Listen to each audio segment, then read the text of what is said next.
En la mañana de hoy vamos a finalizar nuestro estudio del gran panorama bíblico. Hoy será ya nuestra última clase. Espero que haya sido de bendición esta serie que hemos visto hasta ahora. No lloren, habrán otras series, no se preocupen. En esta mañana vamos a tener esta última clase. Sin embargo, quiero que podamos hacer un muy breve repaso de todo lo que hemos visto hasta ahora.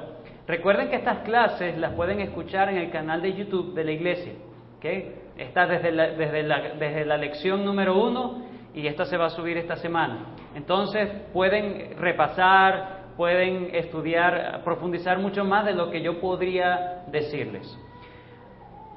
Empezamos nuestro estudio desde la primera clase preguntándonos ¿qué es la Biblia? Algunos de nosotros podríamos definir ¿qué es la Biblia? ¿Qué es la Biblia?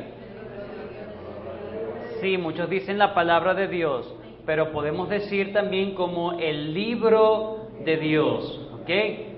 Donde nosotros podemos encontrar lo que Dios quiere que nosotros sepamos está contenido y necesariamente contenido en las Escrituras. Entonces, ¿qué es la Biblia? Es el libro de Dios, pero es un compendio de 66 libros, ¿cierto? 39 libros que llamamos el Antiguo Testamento y 27 libros que llamamos el Nuevo Testamento. Ahora, en esos 66 libros muchos han pensado que son 66 temas, o en cada capítulo hay temas diferentes, la Biblia, ¿cuál es el tema de la Biblia? Bueno, no sé, será el amor de Dios. Bueno, no sé, será para que seamos felices. Dios quiere nuestra felicidad. ¿Cuál es el tema de la Biblia, el tema unificador de la Biblia? ¿Cómo? El reino de Dios. Y preguntamos, ¿qué es el reino de Dios? O definimos el término reino de Dios. ¿Qué es el reino de Dios? El pueblo de Dios en el lugar de Dios, bajo el gobierno y bendición de Dios. Eso lo vemos desde el Génesis y lo vamos a ver hoy hasta el Apocalipsis, ¿okay? El pueblo de Dios en el lugar de Dios, bajo el gobierno y bendición de Dios. ¿Qué hemos visto hasta ahora? Hemos visto ese patrón de pueblo, lugar, gobierno y bendición desde el Génesis en adelante.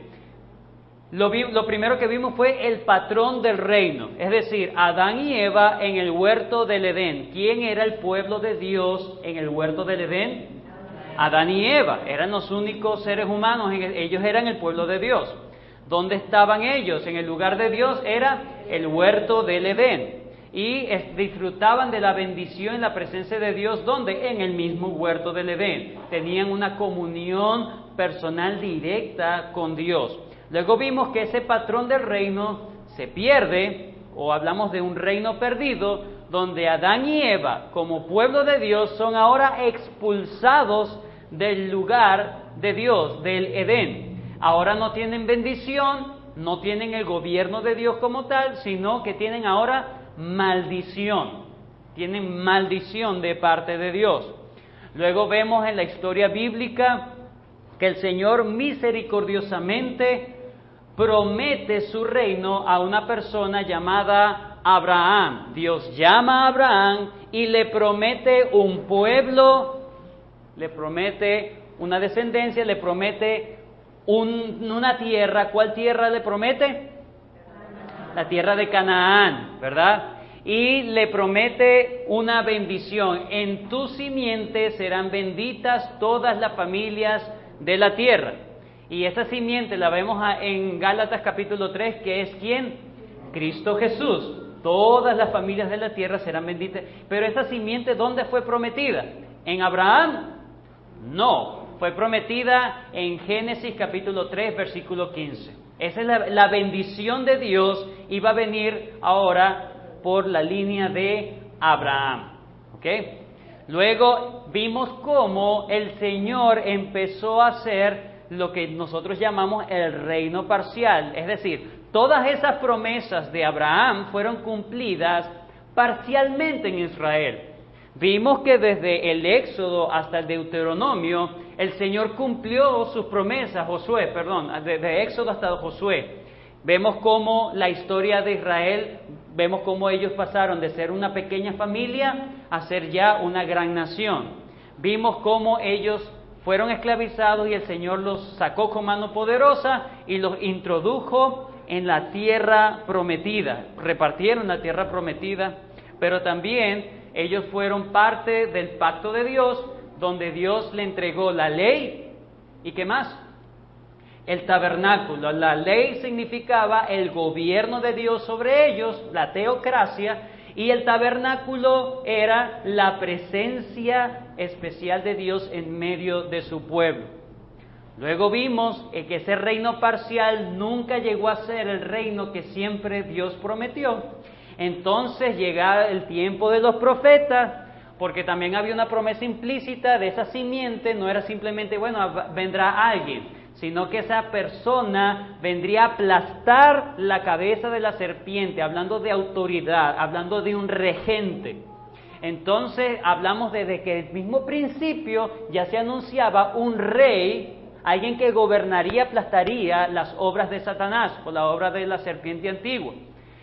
Vemos que en el reino parcial se coloca la monarquía, empieza con Saúl, pasa por David. El Señor le promete que en David, en la línea de David, o un hijo de David, un descendiente de David, tendría el reino eterno. Le promete una estabilidad eterna a su reino. Pasan todos los reyes de Israel y de Judá, porque se divide el reino, y vemos que ninguno de esos reyes fue aquel rey prometido de la simiente de David. Hasta que llegamos, entonces, los profetas, en esos tiempos de los reyes, ellos profetizaban de un mejor reino, un nuevo pueblo, un nuevo pacto, unas nuevas leyes, un nuevo redentor.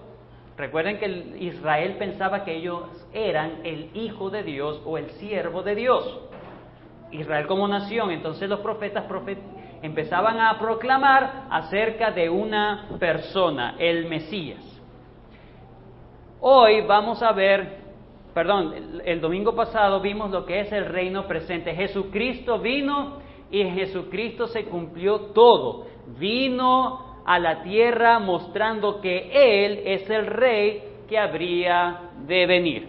Eso es lo que hemos visto durante todas estas clases, lo resumí en pocos minutos. Pero podemos ilustrarlo también con esto, ¿recuerdan?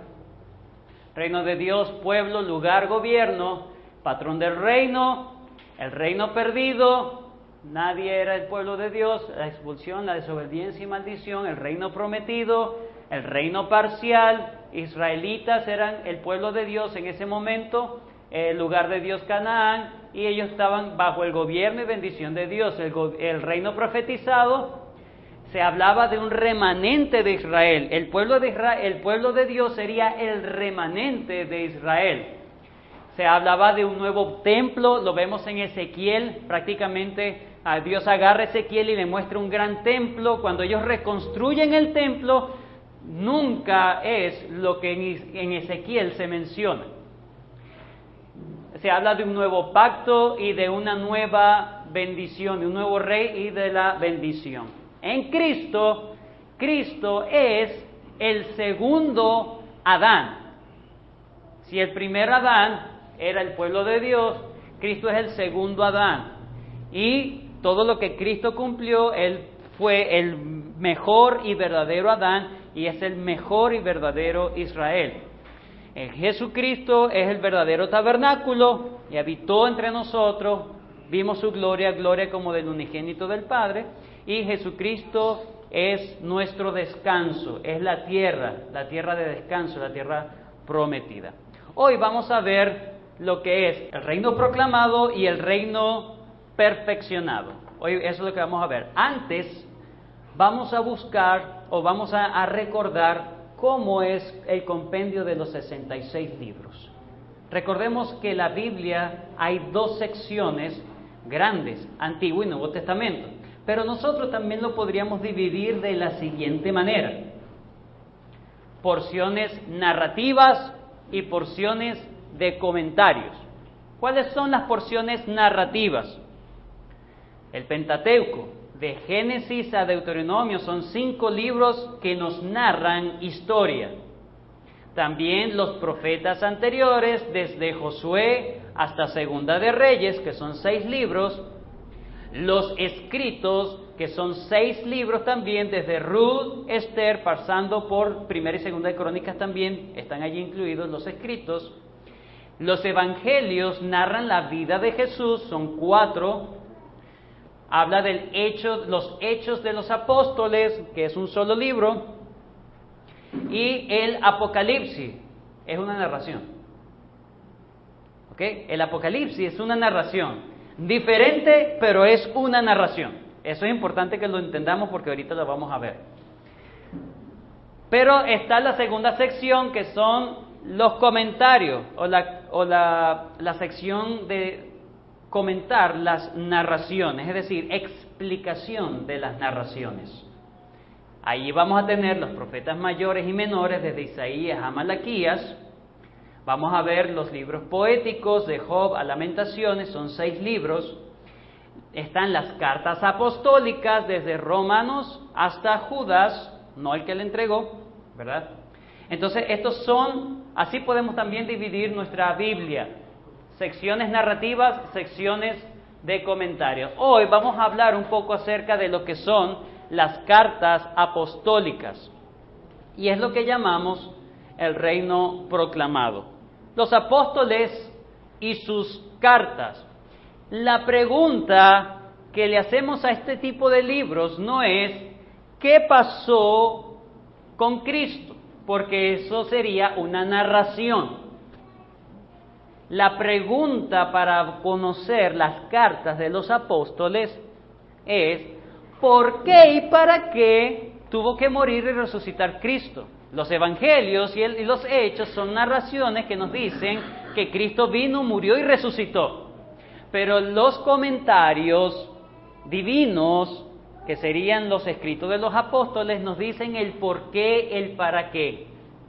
¿Okay? Nos comentan el trasfondo del por qué ocurrieron todas estas cosas. Es muy importante. Fíjense, Lucas capítulo 24. Vayan conmigo.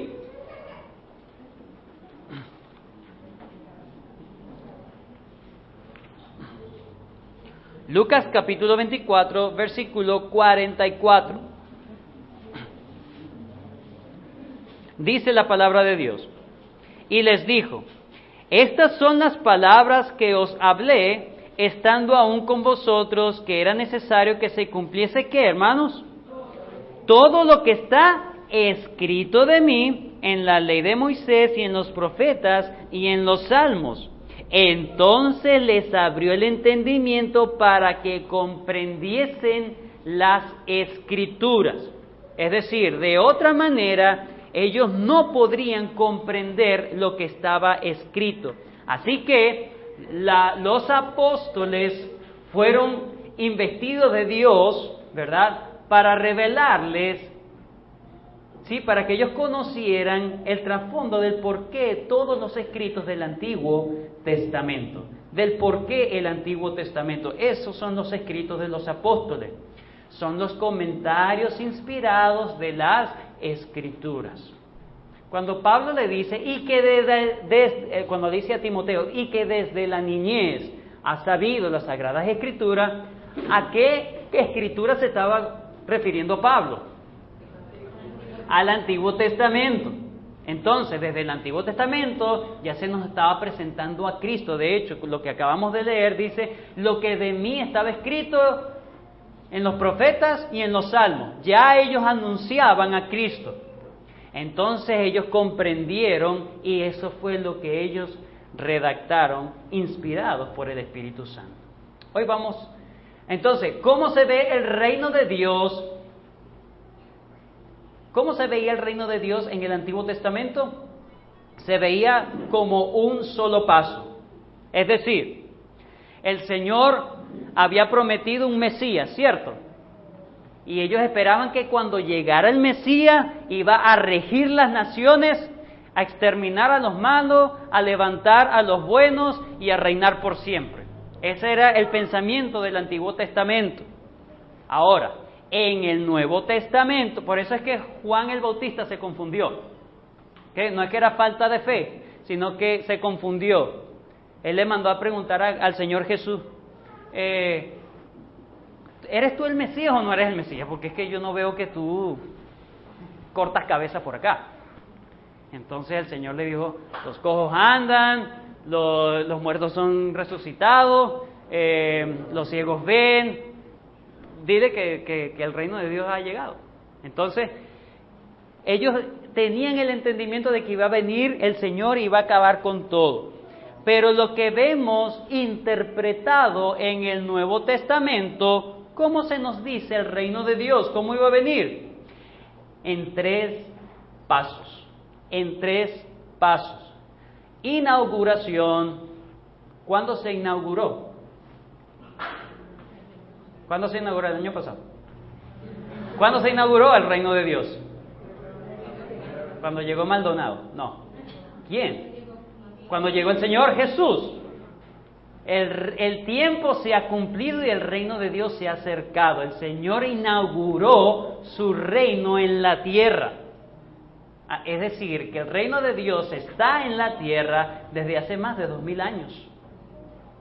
¿Ok? Pero es como una inauguración y desde hace 2000 años hemos continuado con el reino de Dios en la tierra. Poco a poco. La continuación es lo que nosotros vemos en el Nuevo Testamento y hemos vivido. Pero estamos esperando la consumación del reino de Dios. Recuerda, el Nuevo Testamento nos dice, nos explica que esto que se veía como un solo paso en el Antiguo Testamento, hoy en día lo vemos en 3 fases: inauguración, continuación y consumación. La inauguración lo hablé la semana pasada, que es el reino presente, ¿sí? Hoy vamos a hablar de la continuación, el reino proclamado, y vamos a hablar de la consumación, el reino perfeccionado. Cuando hablamos del reino proclamado, estamos diciendo cómo es el reino de Dios ahora. ¿Ok? ¿Cómo es el reino de Dios? Porque estamos esperando el reino de Dios. Sí. ¿Pero ya el reino de Dios vino? Sí. Entonces, ¿cómo es la vida del reino de Dios ahora y cómo será en un futuro lo que estamos esperando? Entonces, ¿cómo es el reino de Dios? Para eso nos hacemos esta pregunta. ¿Qué enseñó Cristo y los apóstoles acerca del reino de Dios? Vamos por favor a Mateo capítulo 13. Hay muchas maneras, muchas frases que podemos agarrar del Nuevo Testamento para poder entender cómo es el reino de Dios, cómo se vive el reino de Dios ahora mismo. Pero solamente voy a agarrar este pasaje. Mateo capítulo 13, versículo 10 en adelante. La parábola o el propósito de las parábolas. Dice: entonces, acercándose los discípulos, le dijeron: ¿por qué les hablas por parábolas? Él respondió, les dijo: porque a vosotros os es dado saber los ¿qué? Misterios del reino de los cielos. Entonces, las parábolas fueron dichas para explicar el reino de Dios, pero de una manera que solamente lo iban a entender los discípulos, no cualquiera. Porque a vosotros os es dado a saber el misterio del reino de Dios, mas a ellos no les es dado. Interesante, ¿no? Porque a cualquiera que tiene se le dará y tendrá más, pero el que no tiene, aún lo que tiene, le será quitado. Vamos a leer el versículo 24. Fíjense que están las parábolas.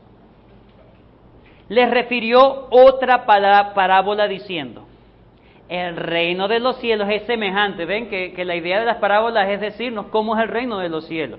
No cómo será, sino cómo es. El reino de los cielos es semejante a un hombre que sembró buena semilla en su campo, pero mientras dormían los hombres vino su enemigo y sembró cizaña sobre el trigo y se fue. Y cuando salió la hierba y dio fruto, entonces apareció también la cizaña. Vinieron entonces los siervos del padre de la familia y le dijeron: Señor, ¿no sembraste buena semilla en tu campo? ¿De dónde pues tienes cizaña? Y él les dijo: un enemigo ha hecho esto. Y los siervos le dijeron: ¿quieres pues que vayamos y lo arranquemos? Él le dijo: no sea que al arrancar la cizaña arranquéis también con ella el trigo. Dejad crecer, es interesante, dejad crecer juntamente lo uno y lo otro hasta la siega. Y al tiempo de la siega yo diré a los segadores: recoged primero la cizaña y atadla en manojos para quemarla, pero recoged el trigo en mi granero, Hermanos, el Señor explicó el reino de Dios con esta parábola, ¿cierto? Un campo, alguien sembró, creció, pero también se sembró cizaña. No sieguen de una vez, sino que dejen que eso crezca juntos hasta el tiempo de la siega, donde van a separar los unos de los otros, a unos para ser quemados, a los otros en mi granero. Ahora, la pregunta es, ¿cuál es ese campo? ¿Sí? ¿Cuál es ese campo? Muchos han dicho es la iglesia. Muchos han dicho, no, es la iglesia, porque en la iglesia hay cizaña, ¿verdad? Hay gente mala. No todos son... Y bueno, podemos aplicarlo, pero esa no es la explicación. Versículo 36. Entonces, despedida de la gente, entró Jesús en la casa. Ahora, ¿la gente entendió eso? No. Ok, el reino de Dios es como eso. Pero el Señor Jesús viene y le explica a sus discípulos. Entró Jesús en la casa y acercándose a él sus discípulos le dijeron: explícanos la parábola de la cizaña en el campo. Respondiendo él les dijo: el que siembra la buena semilla es ¿quién? El Hijo del Hombre. ¿Quién es el Hijo del Hombre? El Señor Jesús. ¿El campo es qué? El mundo, no la iglesia, es el mundo. No se olvide, es el mundo. La buena semilla son los ¿qué? Hijos del reino, y la cizaña son los hijos del malo. El enemigo que la sembró es el diablo. La siega es ¿qué? El fin del siglo. ¿Del siglo cuál siglo? Del siglo presente. Qué bueno que me siguen. No es el siglo I, porque llegó el siglo II y todavía, ¿verdad? No es el siglo I, el siglo presente. Eso es muy importante entenderlo. Y los segadores son los ángeles, de manera que como se arranca la cizaña y se quema en el fuego, así será el fin de este siglo. No se está hablando del siglo primero, sino del presente siglo, de donde estaban viviendo, donde vivimos todos. Enviará el Hijo del Hombre a sus ángeles y recogerán de su reino a todos los que sirven de tropiezo y los que hacen iniquidad, y los echarán en el horno de fuego. Allí será el lloro y crujir de dientes. Entonces los justos resplandecerán como el sol en el reino de su Padre. El que tiene oídos para oír, oiga. La cizaña son los hijos del diablo, los incrédulos. La semilla buena son los hijos de Dios, es decir, los cristianos. Están todos en el mundo. Pero ¿quién sembró primero? El Señor Jesús, el reino presente, se inauguró. Y ellos van a crecer juntos, todos mezclados, cristianos e incrédulos, en el mundo, hasta el tiempo, esa sería la continuación, hasta el tiempo de la consumación, donde serán apartados unos, serán echados al infierno y otros serán resplandecientes. Entonces, esta parábola solamente nos ilustra cómo es el reino de Dios ahora. ¿Cómo es el reino de Dios ahora? Creciendo la cizaña con la semilla buena, con el trigo, juntos. ¿Ok? Entonces, eso es lo que vemos en el mundo entero.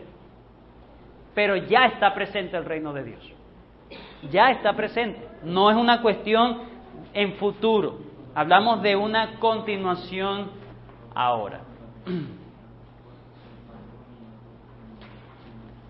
El reino de los cielos se inauguró con la llegada de Cristo, pero los malos siguen aquí en la tierra. Eso es lo que hemos visto hasta ahora. Pero ahí habla del presente siglo, lo que también se ha denominado como los últimos días. Fíjense estos escritos de algunos apóstoles. En 2 de Timoteo, capítulo 3, versículo 1, el apóstol Pablo dice: también debes saber esto, que en los postreros días, hermanos, cuando hablamos de últimos días, postreros días, este siglo o el fin del siglo, estamos hablando de lo mismo. También debes saber esto, que en los postreros días vendrán tiempos ¿qué? Peligrosos. Habrán unos postreros días, en los postreros días. Primera de Juan, capítulo 2, versículo 2, Primera de Juan, capítulo 2, 18, dice: hijitos, ya es el último tiempo. Estaba en el siglo I, hermano. Han pasado 2000 años.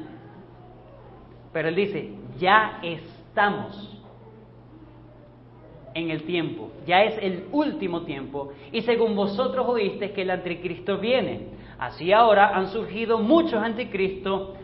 Por esto conocemos que es el último tiempo. Entonces, el anticristo está hablando de una mentalidad que está en contra de Cristo. ¿Okay? Por eso estamos en el último tiempo. O como dice en Mateo capítulo 12, vayan conmigo. Mateo capítulo 12. Estamos cerquita. Espero que no se hayan ido. 12 del 24 al 28 dice: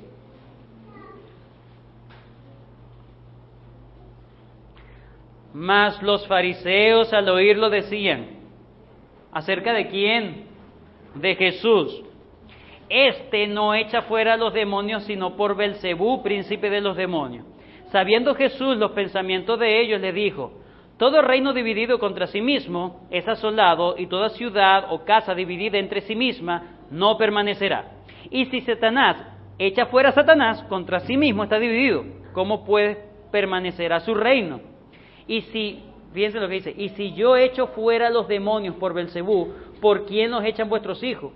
Por tanto, ellos serán vuestros jueces. Pero si yo por el Espíritu de Dios echo fuera a los demonios, ciertamente que dice: ha llegado a vosotros el reino de Dios. Es decir, la señal de que ha llegado, se ha inaugurado el reino de Dios, es que el Señor Jesucristo estaba echando fuera demonios.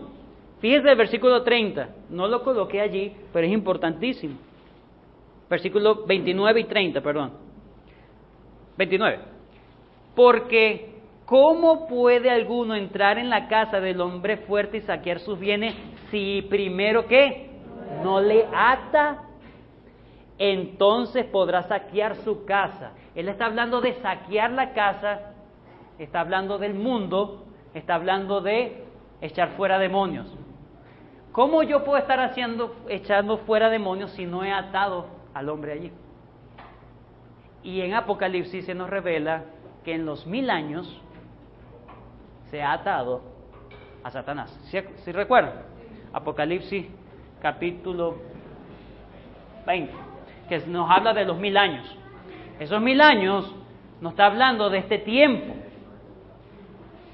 Satanás ha sido atado por 1000 años. No son 1000 años literales, sino que es una referencia de un tiempo larguísimo, pero en la mente de Dios está estipulado por tantos días, por tanta cantidad de tiempo. Pero Cristo ató al hombre fuerte, se está haciendo referencia a Satanás y está saqueando la casa de Satanás, está inaugurando su reino. Estamos en la continuación. Al final, usted se va a dar cuenta en Apocalipsis 20, los últimos versículos, que Satanás será desatado y hará una persecución mundial en contra de los hijos de Dios. Eso lo vamos a ver más adelante. Lo podemos ilustrar de esta manera, hermano. Cuando el Señor vino, estamos hablando de la era presente. Esta es la era presente desde Adán hasta que venga el Señor Jesucristo. Es la era presente. Pero en esa era presente, el Señor Jesucristo vino e inauguró la era por venir o la era venidera. Ese transcurso que estamos nosotros transcurriendo desde que Cristo vino hasta que Cristo vuelva otra vez, esto se llama el periodo de los últimos días. Cristo vino, inauguró el reino y estamos en el reino continuado y estamos esperando la segunda venida, donde será la consumación del reino y de allí a la eternidad. Es lo que revelan las Escrituras.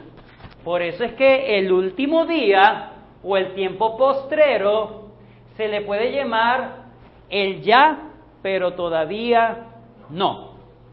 El ya, pero todavía no. Es decir, ya estamos en el reino, ¿cierto? Pero todavía no estamos en el reino. Estamos esperando el reino, ¿cierto? Es decir, estamos disfrutando de las primicias, de algunas cositas del reino, pero estamos esperando la consumación final del reino. Eso es lo que llamamos el tiempo postrero. Sujel Michelén dice, nosotros ya disfrutamos de las bendiciones de Dios, pero también tenemos que experimentar todos los problemas de vivir en un mundo de pecado. Por un lado, ya nosotros estamos degustando el reino venidero y tenemos algunas bendiciones de ese ya, pero todavía el reino no ha sido perfeccionado o consumado. Para cerrar, el reino proclamado ahora, es decir, cómo lo estamos viviendo, podemos decir, ¿quién es el pueblo de Dios? La iglesia. Primera de Pedro capítulo 2, versículo 9. Primera de Pedro 2, 9.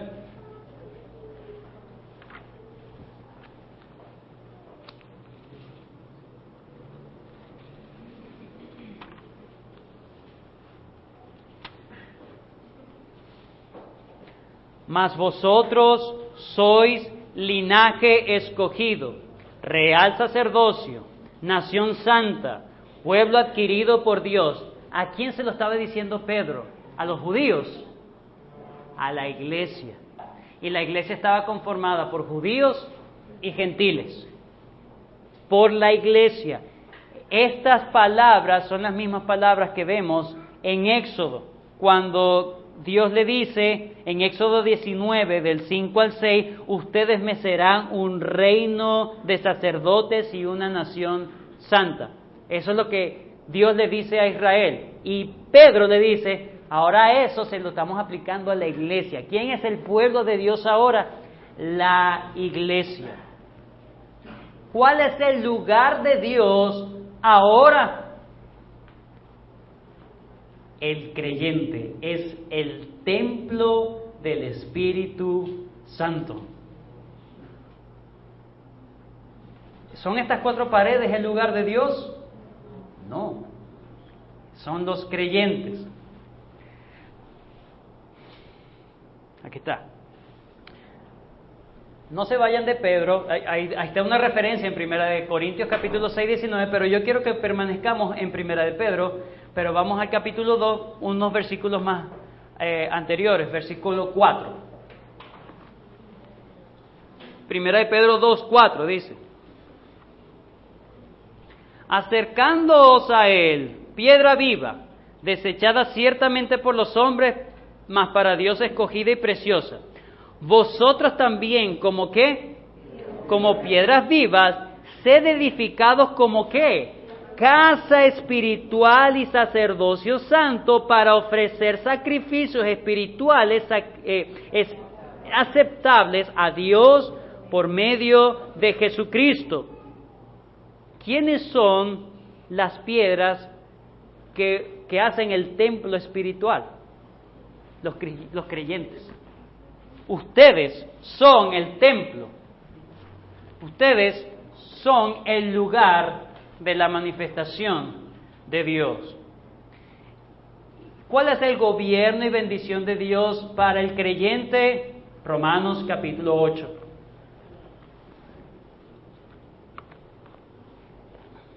Romanos capítulo 8.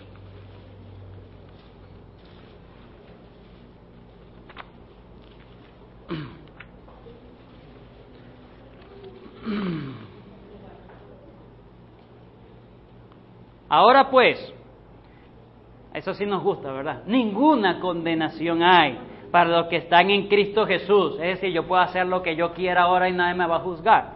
No. Los que no andan conforme a la carne, sino conforme al Espíritu.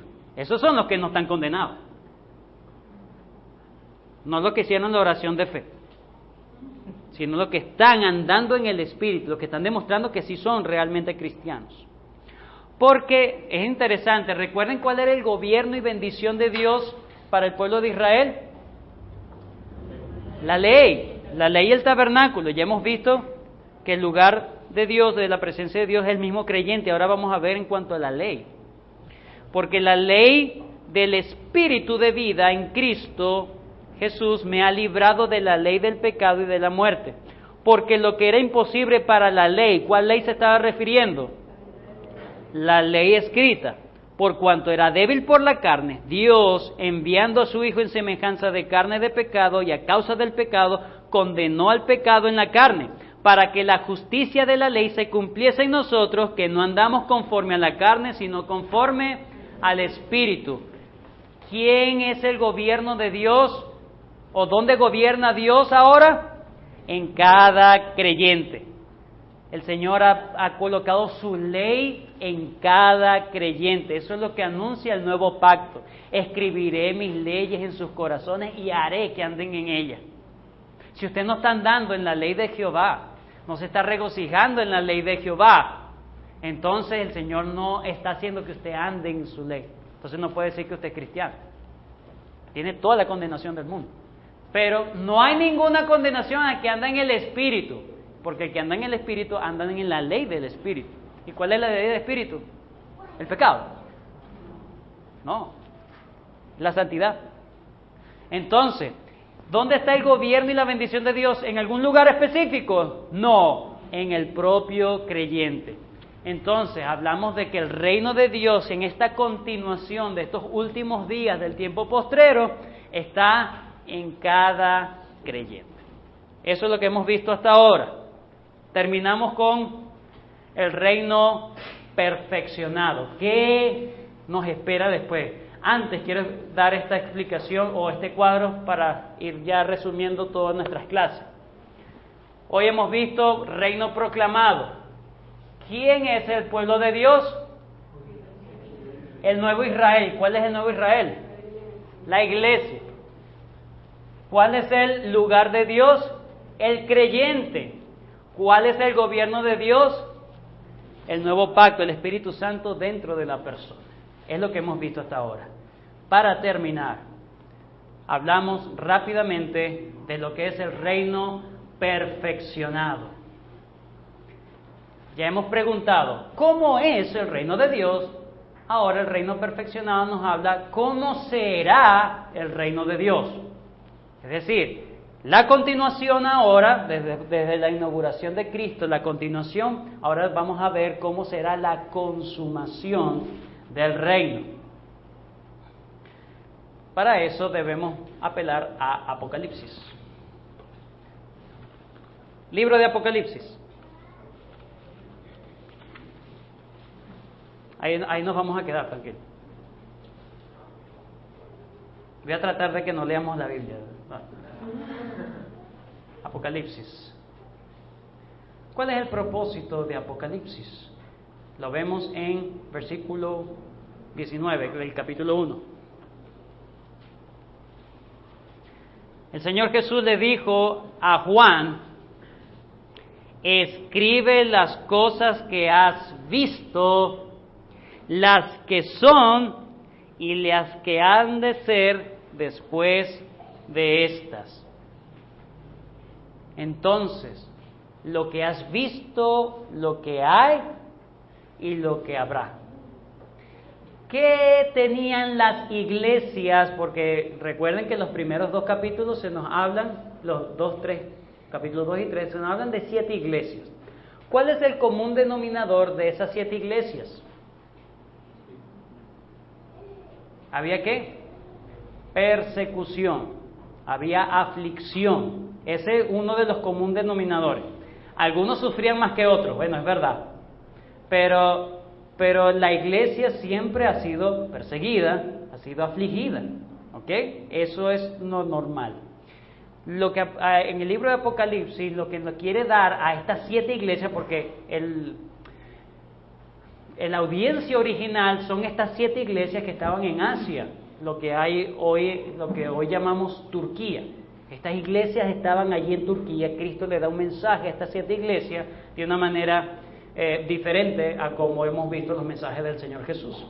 Ahora, estas iglesias iban a ser perseguidas, iban a ser maltratadas y tal. Entonces, el tema de Apocalipsis les invita a dejar de fijarse o de fijarnos en nuestras luchas, que son reales, por vivir para Cristo en un mundo presente y fijar nuestra mirada en el reino, tanto presente como futuro. Ese es el tema de Apocalipsis.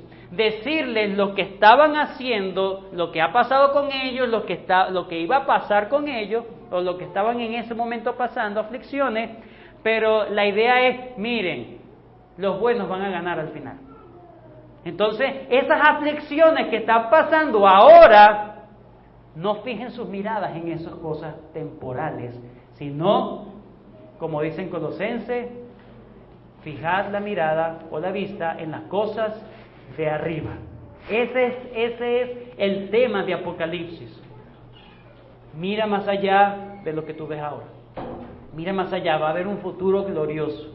Te voy a prometer un futuro glorioso. Y en cada versículo a las iglesias le dice, el que venciere, yo le daré parte. El que venciere, le escribiré el nombre en el libro de la vida. El que venciere. ¿Y quién es el que vence? El que corre hasta el final. Ese es el que vence, ¿cierto? El que corre hasta el final.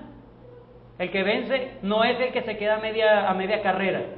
No va a vencer. Tú eres un cristiano, tú eres un vencedor, demuestra que eres un vencedor. Ese es el tema de Apocalipsis.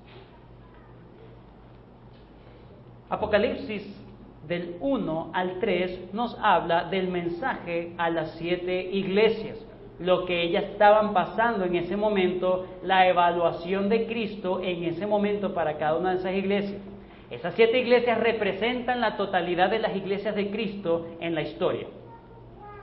Pero los capítulos del 4 al 22 de Apocalipsis nos hablan de la historia de la redención de forma paralela. El libro de Apocalipsis, su literatura, le podemos llamar como una literatura apocalíptica. ¿Qué? ¿Por qué apocalíptica? Porque usa símbolos figuras que representan cosas. Entonces, cuando se habla de un dragón, no es que va a venir un dragón de verdad, sino que el dragón representa algo, ¿cierto? Cuando dice que un monstruo sale del agua o del mar, el mar representa algo y ese monstruo representa algo. No es que realmente usted va a ver en qué mar irá a salir ese monstruo. Por ejemplo, no. Por ejemplo, ¿qué es el mar, hermano? ¿Qué simboliza el mar? Muchedumbre de gente. De la muchedumbre de gente va a salir un monstruo. Eso es lo que está diciendo. Por ejemplo, la bestia. ¿Cuál es el número de la bestia? 666. ¿Qué representa el número 6? Usted lee ese versículo, más adelante va a entender. Este es número de hombre. Hombre, es lo que está diciendo. Es decir, es un sistema religioso que todo tiene que ver con el hombre. Esa es la bestia. Es la falsa religión. La falsa religión es la que el hombre es todo. Esa es la bestia. Entonces, no es que estamos esperando, sino que debemos entender que ya estamos viviendo en ese tiempo. Y Cristo le estaba diciendo a estas 7 iglesias, mira todo lo que han pasado, lo que están pasando, pero al final ustedes van a pasar algo mejor. Entonces resistan, no se dejen sellar. ¿Cuál es el sello de la bestia? El 666, ¿cierto? Pero dice que los que se marcan en la frente y en la mano derecha. Entonces, ¿cuál es el chip? Hermano, Recuerde, el Apocalipsis se escribió para unas iglesias en el siglo I. Ellos tuvieron que entender todo esto, porque Cristo no le estaba diciendo, no, esto no lo entendemos, esto debe ser para una gente del siglo XXI entonces. No, ellos lo entendieron. Entonces, ¿quién se deja marcar por el 666 en la frente y en la mano derecha? Recuerde, el hombre, ¿verdad? Yo pienso como hombre carnal y actúo como hombre carnal. El sistema, la falsa religión. Entonces, la mente es pensar como los hombres. Ese es dejarse marcar por la bestia. La mano derecha es actuar, es la mano de poder, de hacer. Es actuar como los hombres. Entonces, no te dejes marcar por la bestia. No pienses como los hombres, no actúes como los hombres, actúa diferente. Esa es la interpretación, por ejemplo. Todas estas son imágenes, son señales para que las iglesias entiendan. Él simplemente está haciendo símbolos para que ellos entiendan cómo deben estar viviendo su cristianismo en ese momento. ¿Okay? Por eso se llama Apocalipsis. Es decir, correr el velo para que entiendan, no para correrles el velo. Dios es macabro.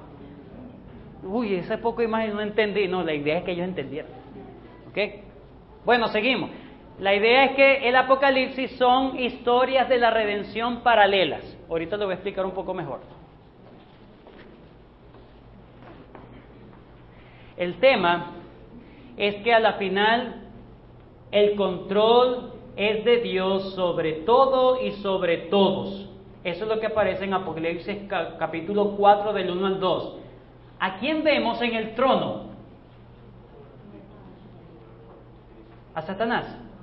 No, a Dios.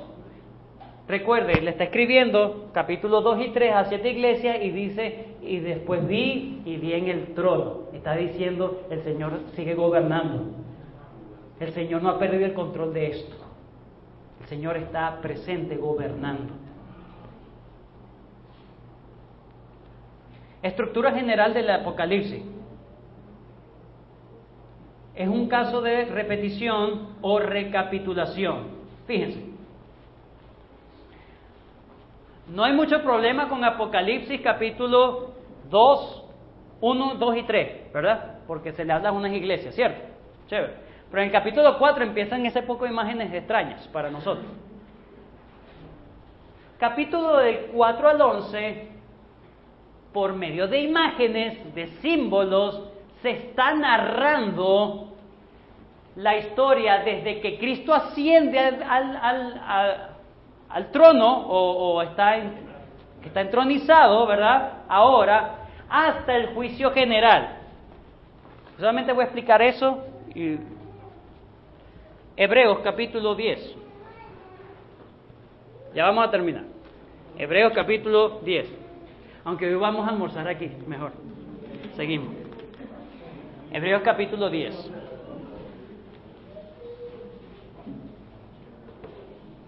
Versículo 12. Hebreos 10, 12. ¿Lo tiene? Déjame corroborar aquí. Ajá. Vamos a ver el 12 y el 13.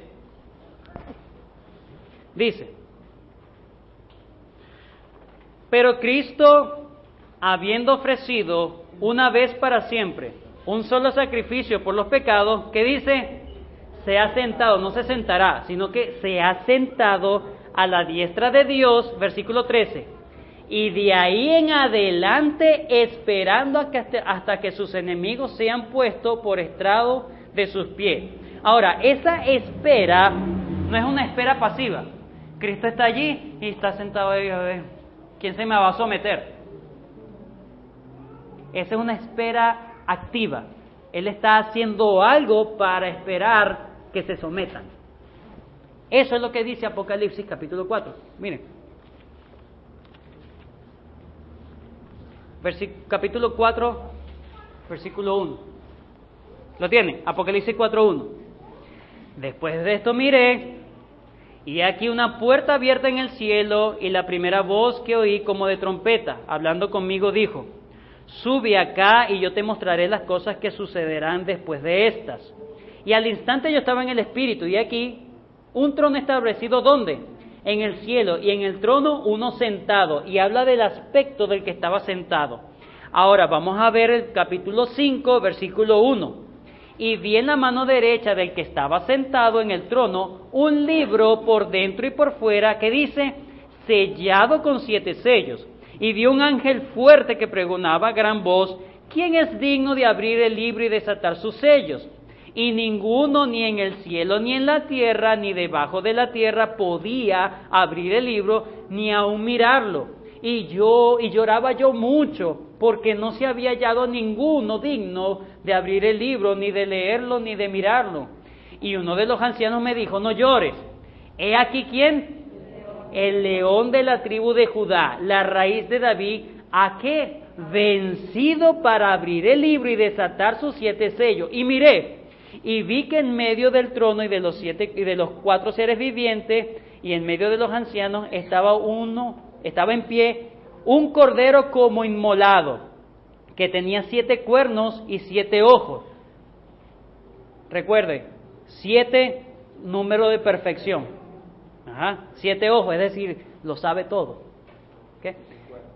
Los cuales son los 7 espíritus de Dios enviados por toda la tierra. Cristo es la plenitud de Dios, es lo que está diciendo. Los 7 espíritus, 7 número de plenitud, el espíritu de Dios, Cristo mismo, es el pleno Dios.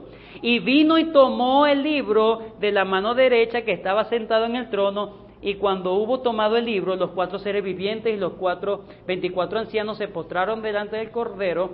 Todos tenían arpas y copas de oro llenas de incienso, que son las oraciones de los santos. Vamos al versículo 12, que decían a gran voz, el Cordero que fue inmolado es digno de tomar el poder, las riquezas, la sabiduría, la fortaleza, la honra, la gloria y la alabanza. Y todo lo creado que está en el cielo y sobre la tierra y debajo de la tierra, en el mar, y todas las cosas que en ellos hay, oí decir al que está sentado en el trono y al Cordero, sea la alabanza, la honra, la gloria y el poder por los siglos de los siglos. Y los 4 seres vivientes decían amén. Y los 24 ancianos se postraban sobre sus rostros y adoraban al que vive por los siglos de los siglos.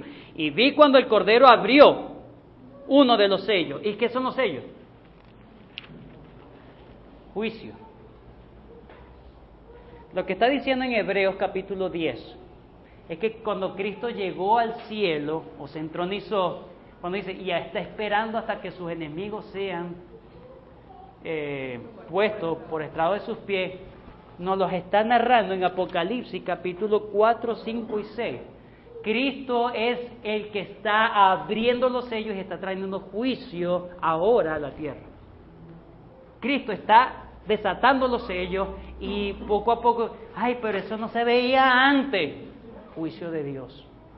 El Señor Jesucristo está trayendo juicio ahora, hasta que sus enemigos sean puestos por estrado de sus pies. El Señor está actuando, es lo que quiero decir. El Señor está actuando. ¿Y cómo terminará eso? Capítulo 11.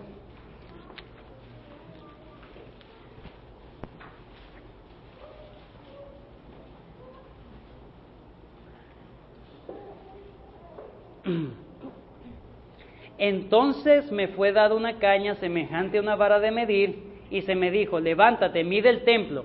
¿A qué imagen está esto? Ezequiel. El altar y los que adoran en él. Pero el patio que está fuera del templo, déjalo aparte, no los mida, porque ha sido entregado a los gentiles, y ellos hollarán la ciudad santa 42 meses.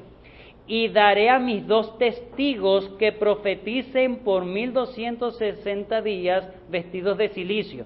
La pregunta es, ¿cuáles son esos 2 testigos? ¿Cuáles son los 2 testigos? Estos testigos son los 2 olivos, los 2 candeleros que están en pie delante del Dios de la tierra. Si alguno quiere dañarlos, sale fuego de la boca de ellos y devora a sus enemigos, y si alguno quiere hacerle daño, debe morir de él de la misma manera. Estos tienen poder para cerrar el cielo a fin de que no llueva en los días de su ¿qué? Entonces, ya por ahí tenemos una pista.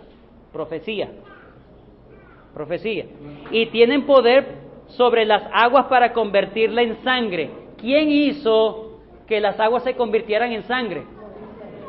Moisés y los profetas. ¿Y quién es Moisés y los profetas? Las Escrituras.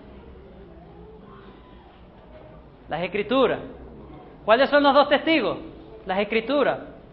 Cuando el rico estaba en el Hades, le dijo: Padre Abraham, envía a Lázaro que vaya y predica a mi familia. Y Abraham le dijo, Abraham le dijo: a Moisés y a los profetas tienen, óiganlo, los dos testigos. ¿Cuál es Moisés y los profetas? Las Escrituras. Ellos son los dos testigos. Fíjense cómo va a terminar la cosa. Y cuando hayan acabado su testimonio, la bestia que sube del abismo hará guerra contra ellos, contra la palabra de Dios, y los vencerá y los matará. Y sus cadáveres estarán en las plazas de la gran ciudad, que en sentido espiritual se llama Sodoma y Egipto, donde también nuestro Señor fue crucificado. Y los de los pueblos, tribus, lenguas y naciones verán sus cadáveres por 3 días y medio, y no permitirán que sean sepultados. Y los moradores de la tierra se regocijarán sobre ellos y se alegrarán, y se enviarán regalos unos a otros, como en Navidad. Porque estos dos profetas habían atormentado a los moradores de la tierra. ¿Quiénes trastornan la tierra? Las Escrituras. Eso fue lo que le dijeron este es uno de los que trastorna la tierra, le dijeron a Pablo. Pero Pablo no era porque era un rebelde, no, sino que predicaba las Escrituras. Trastorna la tierra. Pero después de 3 días y medio, entró en ellos el espíritu de vida enviado por Dios, y se levantaron sobre sus pies, y cayó gran temor sobre los que vieron, y oyeron una gran voz del cielo que le dijo: subid acá, y subieron al cielo en una nube, y sus enemigos lo vieron. En aquella hora hubo un gran terremoto, y la 10ª parte de la ciudad se derrumbó. Por el terremoto murieron un número de 7,000 hombres, y los demás se aterrorizaron y dieron gloria al Dios del cielo. El segundo ay pasó, he aquí el tercer ay viene pronto. Entonces, en el capítulo 11 se nos narra, desde el 4 al 11, como dice acá, se nos narra desde que Cristo asciende hasta el juicio final. Luego el capítulo 12 al 19 se nos habla desde el nacimiento de Cristo. Si usted lo lee, se va a dar cuenta que está narrando desde que Cristo nace. La mujer representa allí a Israel. Cristo nace, el dragón quiere devorarlo. Es una imagen clara desde que Cristo nace, y lo va a narrar hasta la segunda venida de Cristo. Esa es una narración con imágenes. Y el capítulo 20 al 22 se nos habla de que Satanás es atado. ¿Cuándo es atado Satanás? En los 1000 años. Y hemos dicho que los 1000 años es el tiempo, es los últimos días, el tiempo postrero. Terminamos entonces con esto. ¿Cuál es el pueblo de Dios al final de la historia? Apocalipsis 5, 9 y 7, 9. Apocalipsis 5, 9 y 7, 9. Y cantaban un cántico nuevo diciendo: digno eres de tomar el libro y de abrir sus sellos, porque tú fuiste inmolado y con tu sangre nos has redimido para Dios de todo linaje y lengua y pueblo y nación. ¿Cuál va a ser el pueblo de Dios? De todo linaje, lengua, pueblo y nación. No todos, sino de todo. Habrán los escogidos de todo linaje, pueblo y nación. ¿Cuál es el lugar de Dios? Apocalipsis 21 nos dice cuál será el lugar de Dios. Apocalipsis 21, versículos 1 y 2. Después de los 1000 años habrá una gran guerra, pero luego habrá el juicio de parte del Señor. Apocalipsis 21. Vi un cielo nuevo y una tierra nueva, porque el primer cielo y la primera tierra pasaron y el mar ya no existía más. Y yo, Juan, vi ¿la qué? La santa ciudad, la nueva Jerusalén, descender del cielo de Dios, dispuesta como una esposa ataviada para su marido. Versículos 9 al 11. Vino entonces a mí uno de los 7 ángeles que tenía las 7 copas llenas de las 7 plagas postreras, y habló conmigo diciendo: ven acá, y yo te mostraré la desposada, la esposa del Cordero. Y me llevó en el espíritu en un monte grande y alto, y me mostró que la gran ciudad de Jerusalén, que descendía del cielo de Dios, teniendo la gloria de Dios, y su fulgor era semejante al de una piedra preciosísima, como piedra de jaspe, diáfana como el cristal. Y el versículo 23 al 27 dice: la ciudad no tiene necesidad de sol ni de luna que brille en ella, porque la gloria de Dios la ilumina, y el Cordero es su lumbrera. Y las naciones que hubieren sido salvas andarán ¿qué? A la luz de ella, y los reyes de la tierra traerán su gloria y honor a ella. Sus puertas nunca serán cerradas de día, pues allí no habrá noche. Y llevarán la gloria y la honra de las naciones en ella. No tendrán en ella ninguna cosa inmunda y que hace abominación y mentira, sino solamente los que están inscritos en el libro de la vida del Cordero. ¿Cuál es el lugar de Dios? La Nueva Jerusalén. ¿Y quién es la Nueva Jerusalén? Los creyentes. Ellos son los que se desposarán con Cristo, como una reina, como alguien ataviada para su marido, los creyentes. ¿Y cuál será el gobierno y bendición de Dios? Apocalipsis 21:3 dice: y una gran voz del cielo que decía: he aquí el tabernáculo de Dios con los hombres, y Él morará con ellos, y ellos serán su pueblo, y Dios mismo estará con ellos como su Dios. Capítulo 22 del 1 al 5. Después me mostró un río limpio de agua de vida, resplandeciente como cristal, que salía del ¿dónde? Del trono de Dios y del Cordero. ¿Qué imagen es esa? La que está en Ezequiel también, hermanos. En medio de la calle de la ciudad, y a uno y al otro lado del río, estaba el árbol de la vida, que produce 12 frutos, dando cada mes su fruto, y las hojas del árbol eran para la sanidad de las naciones. Y no habrá más maldición, y el trono de Dios y del Cordero estará en ella, y sus siervos le servirán, y verán su rostro, y su nombre estará en sus frentes. No habrá allí más noche, y no tienen necesidad de luz de lámpara ni de luz del sol, porque Dios el Señor los iluminará, y reinarán por los siglos de los siglos. Dios mismo será su Dios por los siglos de los siglos. El pueblo de Dios será la familia de Dios multinacional, de toda lengua y nación. ¿Cuál es el lugar de Dios? La nueva creación, Jerusalén, el templo, los creyentes. El trono de Dios y el Cordero serán la bendición perfecta de Dios. Dios mismo será su Dios. Este es el panorama bíblico completo. En Edén cae el reino de Dios. Luego el Señor promete aquí a Abraham lugar, pueblo y bendición. Lo que vemos en Éxodo, la ley, la conquista, la monarquía, es el reino parcial, pero eso también se pierde. Decadencia de la historia de Israel, lo que vemos aquí. Luego, la esperanza profética. Habrá un mejor y nuevo pacto. Llega el fin del el nacimiento de Cristo, y empieza la historia de Cristo hasta donde Él asciende. Luego está el tiempo del Nuevo Testamento, en lo que hemos visto, el último siglo, desde Pentecostés hasta que venga el Señor Jesucristo en la nueva creación, y estaremos por siempre. Hermanos, con esta clase hemos dado por finalizado la historia de Dios. hemos dado por finalizado nuestras clases del gran panorama bíblico.